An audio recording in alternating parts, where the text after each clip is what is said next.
ഇറാന്റെ വളരെ പ്രധാനപ്പെട്ട nuclear reactor, heavy water reactor എന്ന് പറയും. ഇതിന്റെ പേര് അറാഖ്. തലസ്ഥാനം തെഹ്റാനിൽ നിന്നും 250 കിലോമീറ്റർ തെക്ക് പടിഞ്ഞാറൻ ഭാഗത്ത് സ്ഥിതി ചെയ്യുന്ന ഒരു ഫെസിലിറ്റി. അവിടെ ഇസ്രായേൽ ഒരു സ്ട്രൈക്ക് നടത്തി. കൂടാതെ ഈ ഒരു ഫെസിലിറ്റിയിൽ സ്ട്രൈക്ക് നടത്തിയതിലൂടെ അടുത്ത 10-15 വർഷത്തേക്കെങ്കിലും ഇറാൻ അണുവായുധം വികസിപ്പിക്കണം എന്നെടുക്കുന്ന തീരുമാനങ്ങളെ ഞങ്ങളെ കൊണ്ട് പിന്നിലേക്ക് കൊണ്ടുപോകാൻ സാധിക്കും. അപ്പോൾ ഇറാന് ഞങ്ങൾ വലിയൊരു തിരിച്ചടി നൽകി എന്നുള്ളൊരു ക്ലെയിം നടത്തി. ഇനി ഇതിന് തിരിച്ചടി നൽകുന്ന രീതിയിൽ ഇറാനും വെറുതെ ഇരുന്നില്ല. സൊറോക്ക എന്ന ഇസ്രായേലിന്റെ വളരെ പ്രധാനപ്പെട്ട ഒരു മെഡിക്കൽ കോളേജ് ആൻഡ് ഹോസ്പിറ്റൽ, ഇവിടെ നടത്തിയ ആക്രമണത്തിൽ 60-ലധികം പേർക്ക് ഗുരുതരമായ പരിക്ക് സംഭവിച്ചിട്ടുണ്ട്. ഇപ്പൊ പ്രശ്നം സംഭവിക്കുന്നത്, ഇറാൻ പറയുന്നത് ഞങ്ങൾ ഒരു മിലിറ്ററി ഹോസ്പിറ്റലിനെയാണ് ആക്രമിച്ചത് എന്ന്. എന്നാൽ ഇസ്രായേൽ പറയുന്നത് ഇത് മിലിറ്ററി ഹോസ്പിറ്റൽ അല്ല, ഇതൊരു DMD യൂണിവേഴ്സിറ്റിയാണ്. മെഡിക്കൽ കോളേജ് ആൻഡ് ഹോസ്പിറ്റൽ ആയിട്ടുള്ള ഒരു പ്രദേശത്തെയാണ് ഇറാൻ ഇവിടെ ആക്രമിച്ചത്. ഒരു വലിയ യുദ്ധ കുറ്റകൃത്യം ചെയ്തിട്ടുണ്ട്. തീർച്ചയായും ഇതിനൊരു മറുപടി ഇറാന് ഞങ്ങൾ ശക്തമായി തന്നെ നൽകുമെന്ന മുന്നറിയിപ്പ് നൽകി. അപ്പോൾ ഈ സ്റ്റേറ്റ്മെന്റിന്റെ വീര്യം എത്രത്തോളമാണെന്ന് മനസ്സിലായിട്ടുണ്ടാകും. കൂടാതെ ഈ അറാഖ് എന്ന ഈ ഫെസിലിറ്റിയെക്കുറിച്ച് അധികം ആരും കേട്ടിരിക്കാൻ സാധ്യതയില്ല. ഇതിനെക്കുറിച്ചുള്ള കൂടുതൽ വിശദാംശങ്ങൾ എല്ലാം ഈ വീഡിയോയിലൂടെ വ്യക്തമായി അറിയാം.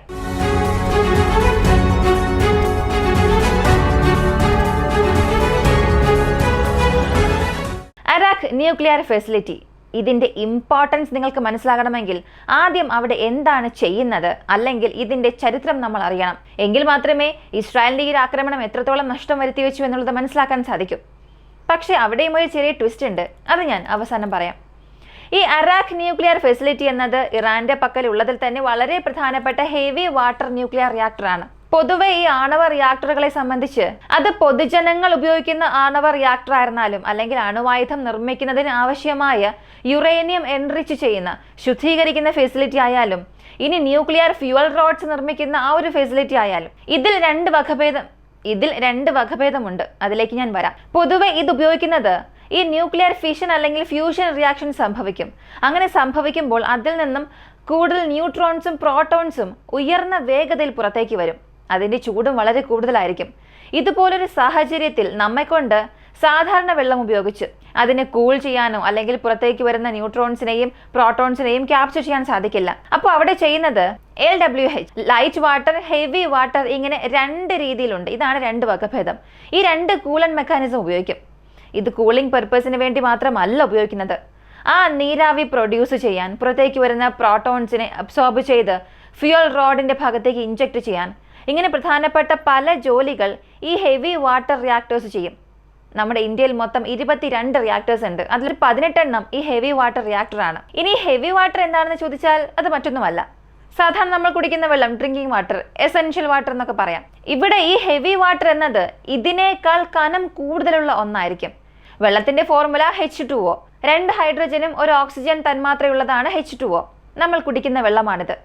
എന്നാൽ ഈ ഹെവി വാട്ടറിൽ D2O, 2 ഡ്യൂട്രിയം 1 ഓക്സിജൻ മോളിക്യൂൾ. ഇതാണ് ഹെവി വാട്ടർ.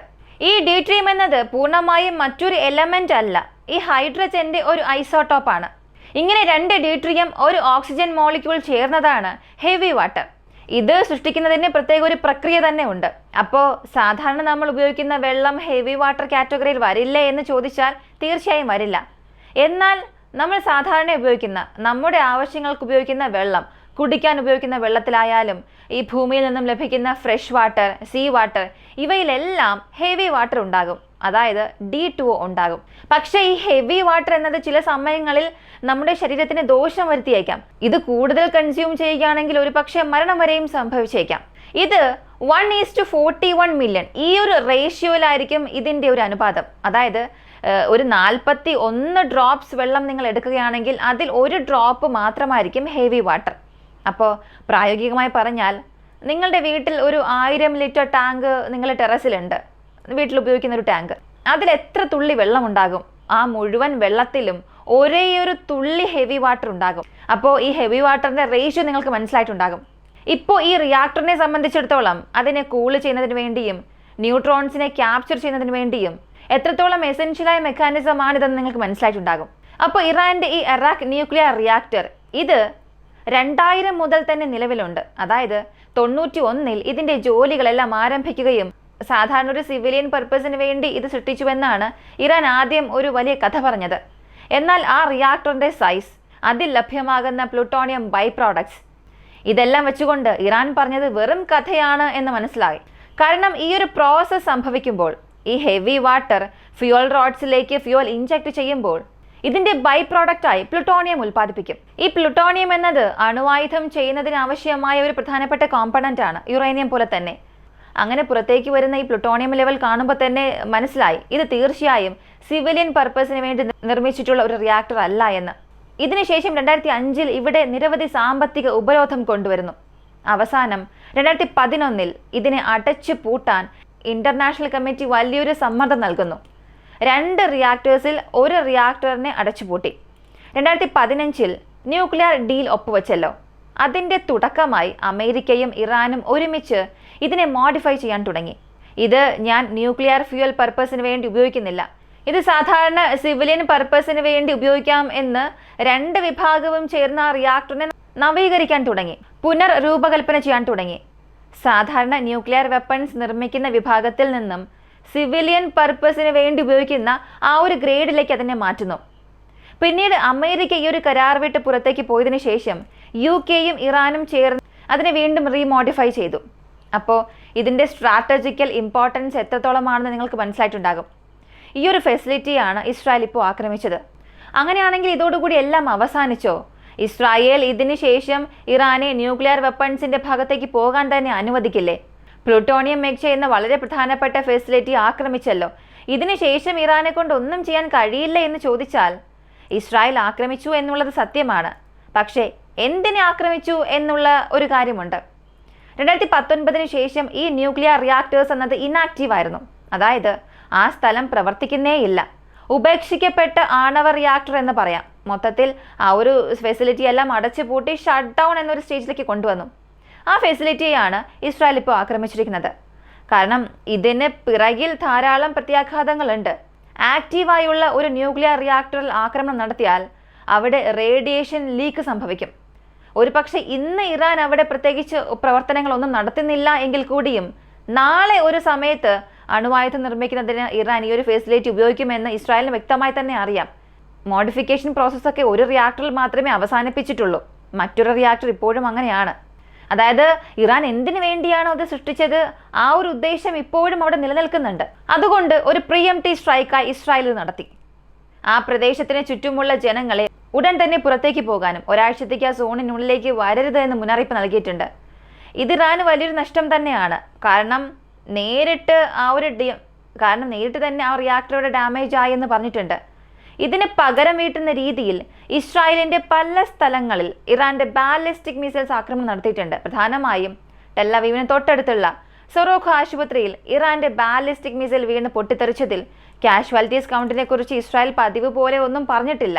65 പേർക്ക് ഗുരുതരമായ പരിക്കുകൾ സംഭവിക്കാനുള്ള സാധ്യതയുണ്ടെന്ന് പറഞ്ഞിട്ടുണ്ട്.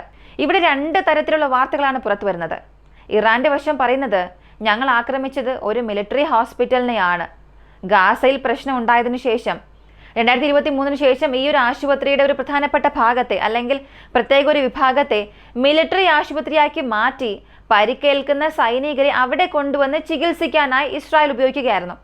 ഞങ്ങൾ ആ ഒരു ഫെസിലിറ്റിയാണ് ആക്രമിച്ചത് എന്ന് ഇറാൻ ക്ലെയിം നടത്തുന്നു. എന്നാൽ ഇസ്രായേൽ പറയുന്നത് ഞങ്ങൾ അവിടെ അങ്ങനെ ഒന്നും ചെയ്യുന്നില്ല, അത് പൂർണ്ണമായും സിവിലിയൻ പർപ്പസിന് വേണ്ടിയുള്ള ആശുപത്രിയായിരുന്നു, അതൊരു മെഡിക്കൽ കോളേജ് ആൻഡ് ഹോസ്പിറ്റലായിരുന്നു. അത്തരം ഒരു സ്ഥലത്ത് ഇസ്രായേലിനെതിരെ ഇറാൻ ആക്രമിക്കുകയും ഒരു വലിയ തെറ്റും ചെയ്തു. ഇതൊരു വാർ ക്രൈം തന്നെയാണ്.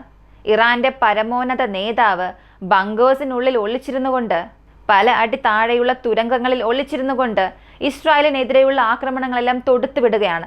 ഇതിനൊരു ഹെവിയസ്റ്റ് പ്രൈസ് ഇസ്രായേൽ തിരികെ നൽകുമെന്നുള്ള ഒരു മുന്നറിയിപ്പ് നൽകിയിട്ടുണ്ട്. ശരി, ആശുപത്രി ആക്രമിച്ചു. ആശുപത്രി ആക്രമിക്കുക എന്നുള്ളത് ഒരു വാർ ക്രൈം തന്നെയാണ്, സംശയമേ വേണ്ട. അതിലിപ്പോൾ നമുക്ക് വിപരീത അഭിപ്രായം ഒന്നുമില്ല, അതൊരു തെറ്റ് തന്നെയാണ്. എന്നാൽ ഗാസ എന്നൊരു സ്ഥലമുണ്ടല്ലോ, അതിവിടെ ആർക്കെങ്കിലും അറിയാമോ? അറിയാതിരിക്കാൻ സാധ്യതയില്ല. അവിടെ ആരൊക്കെ എന്തൊക്കെ ചെയ്തു എന്നുള്ളത് എല്ലാവർക്കും അറിയാവുന്ന ഒരു കാര്യമാണ്. ആ ഒരു പ്രദേശത്ത് ഇപ്പോൾ ആശുപത്രിയേ ഇല്ല, 2-3 മാത്രമേ ബാക്കിയുള്ളൂ. അതും പ്രവർത്തിക്കുന്നുണ്ടോ ഇല്ലയോ എന്നുള്ളത് പോലും അറിയില്ല. ഈ ആശുപത്രിക്കൊക്കെ അടിയിൽ ടണലുണ്ട് ഇല്ല എന്ന് ഒരുപാട് കാരണങ്ങൾ കാണിച്ച് പകുതിയിലേറെ ആശുപത്രികളെ ഇസ്രായേൽ തന്നെ ഷട്ട് ഡൗൺ ചെയ്തു, അടിച്ച് തകർത്ത് കളഞ്ഞു. അങ്ങനെ തകർത്ത് കളഞ്ഞതിന് ശേഷം ആശുപത്രികളെ പുനർനിർമ്മിക്കുന്നതിനോ, അങ്ങനെ തകർത്ത് കളഞ്ഞതിന് ശേഷം പോലും ആശുപത്രികളെ പുനർനിർമ്മിക്കാൻ ആരും തയ്യാറായില്ല. കാരണം ഈ ആശുപത്രികളെ ആക്രമിച്ചു. താഴെ അണ്ടർഗ്രൗണ്ടിൽ ഇങ്ങനെയുള്ള തുരങ്കങ്ങൾ ഉണ്ടായിരുന്നു, സത്യം തന്നെയാണ്. അത് പൂർണ്ണമായും ഇസ്രായേൽ നശിപ്പിച്ചു. അങ്ങനെ നശിപ്പിച്ചതിന് ശേഷം ആശുപത്രി പുനർനിർമ്മിക്കാനുള്ള ഏതൊരു ശ്രമവും എടുത്തിട്ടില്ല. ഇവിടെ സംഭവിച്ചത് ഒരു വാർ ക്രൈം ആണെങ്കിൽ അപ്പോൾ അവിടെ സംഭവിച്ചത്, ഗാസയിൽ സംഭവിച്ചതും ഒരു വാർ ക്രൈം തന്നെയല്ലേ? എന്നാൽ ഇതിനെക്കുറിച്ച് ആരും സംസാരിക്കില്ല. ഇതിനെക്കുറിച്ച് നമ്മൾ ചോദിക്കുകയാണെങ്കിൽ അതിന് മറുപടിയും ലഭിക്കുകയില്ല. ഇപ്പോൾ ഇസ്രായേലും ഇറാനും മാറി മാറി അവരുടെ സിവിലിയൻ ഇൻഫ്രാസ്ട്രക്ചേഴ്സിനെ ആക്രമിക്കാൻ തുടങ്ങിയിട്ടുണ്ട്. ഇതുവരെയും ഈ യുദ്ധത്തിൽ ഒരു 300 ഇറാനിയൻസ് മരിച്ചതായി ഇസ്രായേലിന്റെ ഒരു കണക്കുണ്ട്. ഇവിടെ ഇറാൻ പറയുന്നത് അതിലും കൂടുതൽ കാഷ്വാലിറ്റീസ് കൗണ്ട് ഇസ്രായേൽ ഞങ്ങൾ നൽകിയിട്ടുണ്ട് എന്ന്. പക്ഷെ 2 വർഷത്തെ ഡാറ്റാസും ഇതുവരെയും വെരിഫൈ ചെയ്തിട്ടില്ല. അപ്പോൾ എത്രയും പെട്ടെന്ന് ഒരു സമാധാന ചർച്ച കൊണ്ടുവന്നില്ലെങ്കിൽ അടുത്ത ഇസ്രായേൽ ഇറാന്റെ വർക്കിംഗ് ന്യൂക്ലിയർ സൈറ്റ്സിനെ ആക്രമിക്കാൻ സാധ്യതയുണ്ട്. കാരണം അങ്ങനെ ആക്രമിച്ചാലും ആരും അവരെ ചോദ്യം ചോദിക്കില്ല. ഇന്റർനാഷണൽ കമ്മ്യൂണിറ്റി വിചാരിച്ചിരുന്നെങ്കിൽ, അവർ ചിന്തിച്ചിരുന്നെങ്കിൽ ഇസ്രായേലിനെ ചോദ്യം ചെയ്തേനെ. എന്തിനാണിപ്പോൾ ഇറാനിൽ നിങ്ങളൊരു പ്രിയംപ്റ്ററി സ്ട്രൈക്ക് നടത്തുന്നത്? ഇറാന്റെ ന്യൂക്ലിയർ ഫെസിലിറ്റി ഒരു പ്രശ്നമാണെന്നുണ്ടെങ്കിൽ അത് സമാധാന ചർച്ചയിലൂടെ അല്ലെങ്കിൽ ഏതെങ്കിലും ഒരു ചർച്ചയിലൂടെ അവസാനിപ്പിക്കാം എന്നുള്ള ഒരു വലിയ സമ്മർദ്ദം ഇസ്രായേൽ നൽകുമായിരുന്നു. പക്ഷെ ഇവിടെ ആരും അത് ചെയ്യുന്നില്ല. ഇസ്രായേലിനെ ചോദ്യം ചെയ്യാൻ ആരും തയ്യാറാകുന്നില്ല. UK തന്നെ പറഞ്ഞിട്ടുണ്ട്, അമേരിക്ക ഇറാനെതിരെയുള്ള ഓപ്പറേഷൻസ് ചെയ്യുകയാണെങ്കിൽ ഞങ്ങളും ജോയിൻ ചെയ്യും, ഞങ്ങളും ഇറാൻ എതിരെയുള്ള ആൻറ്റി ന്യൂക്ലിയർ സ്ട്രൈക്സ് നടത്താൻ തയ്യാറാണെന്ന് പറഞ്ഞിട്ടുണ്ട്. ഇറാന്റെ ന്യൂക്ലിയർ പ്രോഗ്രാം എന്നത് യൂറോപ്പിന് ഭീഷണിയാണെന്ന് പറഞ്ഞിട്ടുണ്ട്. മറുവശത്ത് ജപ്പാൻ യാതൊരു ബന്ധവുമില്ലാതെ വന്ന് ജപ്പാനും ഇതൊരു ഭീഷണിയാണെന്ന് പറഞ്ഞു. ഇതെല്ലാം എവിടെ ചെന്ന് അവസാനിക്കുമെന്ന് മനസ്സിലാകുന്നേയില്ല. ഇതിനെക്കുറിച്ചൊക്കെ നിങ്ങൾക്കറിയാമെങ്കിൽ കമൻറ്റിൽ പറയുക. കൂടുതൽ അപ്ഡേറ്റ്സുകൾ അറിയാനായി നിങ്ങൾ ചെയ്യേണ്ടത് വോയിസ് ഓഫ് വിക്ക് നമ്മുടെ ചാനൽ സബ്സ്ക്രൈബ് ചെയ്യുക. മറ്റൊരു വീഡിയോയുമായി വീണ്ടും കാണാം.